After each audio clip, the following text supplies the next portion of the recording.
Hi everybody, I'm Jill from Zero Waste Leeds, and we are launching Give Leeds. So the basic idea behind Give Leeds is that we're really fortunate in Leeds. We've got loads of really amazing grassroots community organisations and charities working in our communities across the whole of Leeds.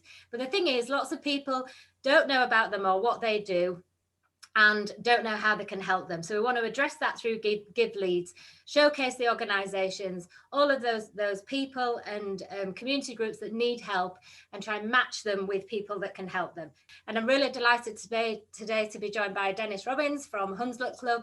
And I mean, I've known Dennis for ages, and the club is amazing. I think the minute you walk through the door, you get the sense that this is an organisation that is absolutely rooted in its community. It knows its community really well.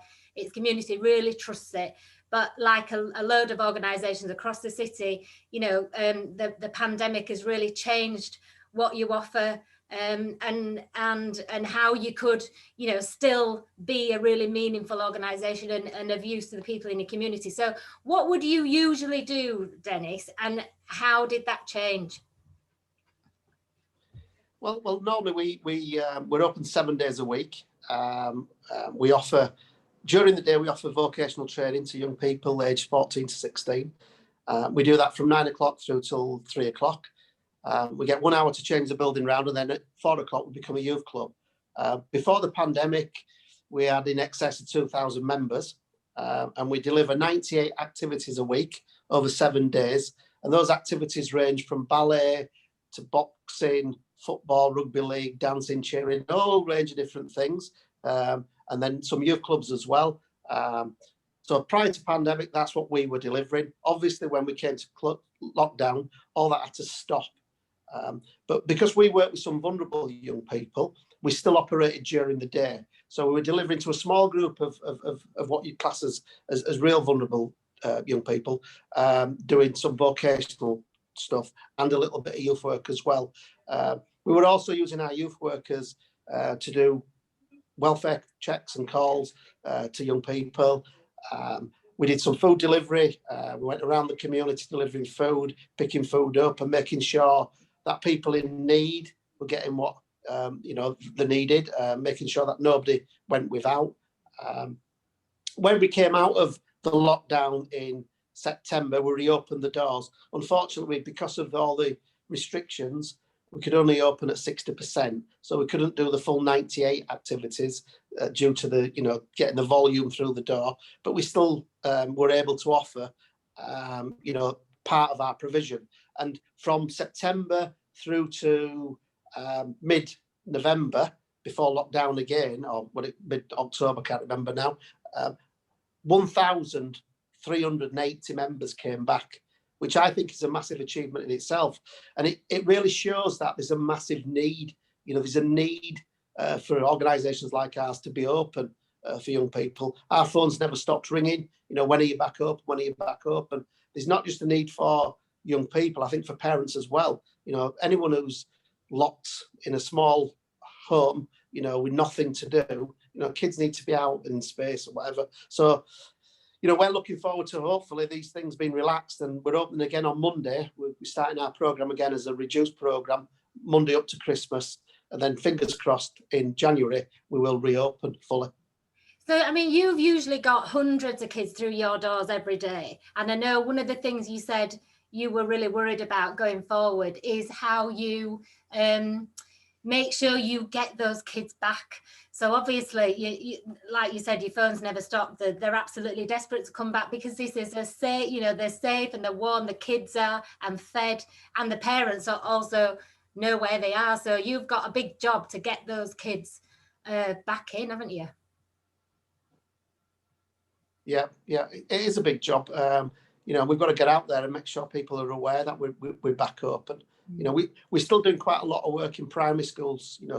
So I've got staff out there at the moment working, doing lunchtime clubs and little bits through the day. So we are talking to parents and letting them know that as soon as we'll be back up, and then that'll go on our website, all our social media pages, and fingers crossed, people will feel confident, that they can come back and they can come back safely.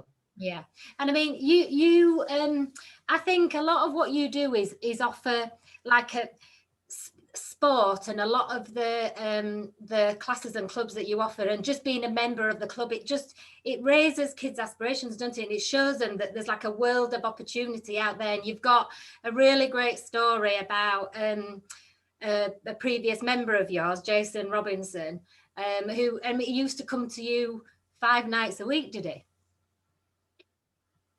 Yeah, so Jason, is an interesting one, because Jason came to us as a young boy, maybe 9 years of age, and tiny little fella, and came into the club, and at that time, rugby league was a big thing in the club, but we also did other activities as well.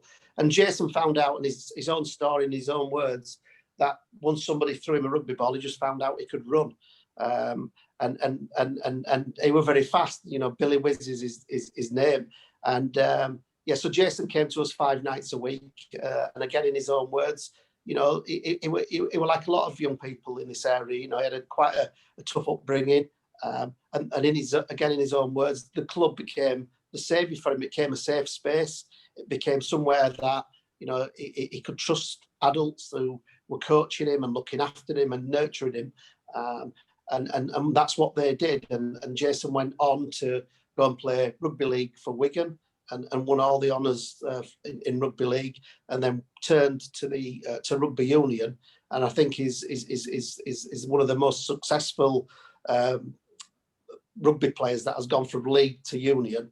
And he ended up winning the World Cup out in Australia with England rugby union, and scoring a try in the final. So and Jason is now an ambassador for the club, comes back to the club on a regular basis, and also financially, Jason is linking us to people who help and support the club, and is working very closely on a project that we're looking to launch in January. Yeah, amazing. So, I mean, I think it's like Jason Robinson is like your Marcus Rashford for Man United, using his platform to talk about his experiences and how Hunslet Club really made a difference to him. And, Marcus talks about how the difference that free school meals made to him. And I think the public awareness of that has really grown. But in Leeds, we've been feeding kids during school holidays for a long time. And I know one of the things that you want to do, if people are able to donate money to you, is related to that, because you're running activities in an evening and realizing that once the kids have finished the activity, they're staying with you. So they're not going home, they're not getting anything to eat. So you're looking to try and do something about that. Yeah, that's right. I mean, the project we're trying to push at the moment is, when we came back in September, normally young people come to us and they might play football for an hour, or do some dancing or boxing or whatever they might do. And then they might hang around for a little bit and then disappear.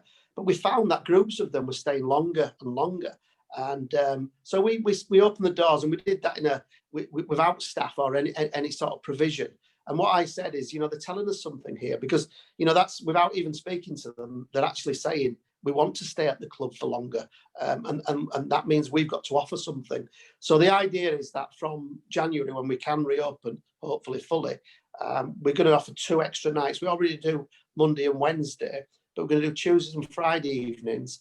And for young people aged 13 plus, we're just going to provide an open access youth provision.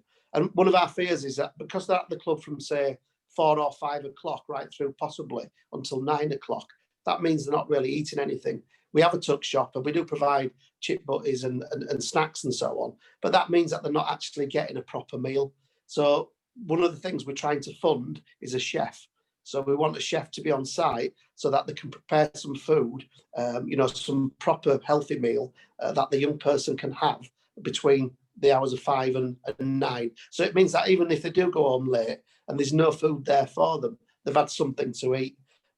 We've been interviewing youth workers this week. Like I say, we're going to launch that. It's going to be a really exciting programme, and I can see the numbers growing very quickly. Yeah, brilliant. So that's fantastic, Dennis. Thank you so much. So if people want to donate to Hunslet Club, that's potentially where the money will be going. And honestly, the minute you walk into Hunslet Club, you can feel how much it means to the kids and the families there. There's just such the most amazing atmosphere, and that's created by you and your team. So thanks so much for that, Dennis. And yeah, thank you, good Jill. luck with your fundraising. Speak to you soon.